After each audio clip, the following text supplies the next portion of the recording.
სპორტისა და ახალგაზრდობის საქმეთა სამინისტრო განათლების სამინისტროსა და ადგილობრივი თვითმმართველობის ორგანოების ხელშეწყობით მასშტაბურ სასკოლო სპორტულ ოლიმპიადას იწყებს.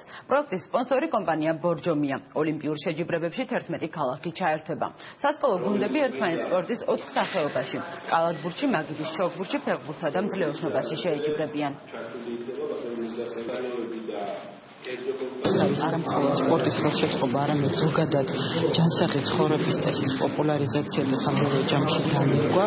ეს არ არის ერთჯერადი ინტერვენცია, პროგრამა არის გრძელვადიანი, ვიწყებთ საპილოტო რეჟიმში და მოვიცავთ ყველა სკოლას. ჩვენი სურვილია, რომ უკლებრივ ყველა სკოლაში შევიდეს სპორტული აქტივობა, ჯანსაღი ცხოვრების წესი ცხოვრება და ჩვენ გამოკვლევები ჩავატარეთ, სადაც თვალნათლივ გამოჩნდა ყველა რეგიონში მოსწავლეებში, მოსწავლე ახალგაზრდებში ჩვენ სპორტული აქტივობების ნაკლებობა. ჩვენ სიამოვნებით მივიღეთ შემოთავაზება, რომ ჩავერთოთ ამ გრანდიოზულ პროექტში და ჩვენი წვლილი შევიტანოთ ჩვენი მომავალი თაობის როგორც სპორტულ, ასე საგანმანათლებლო საკითხებში.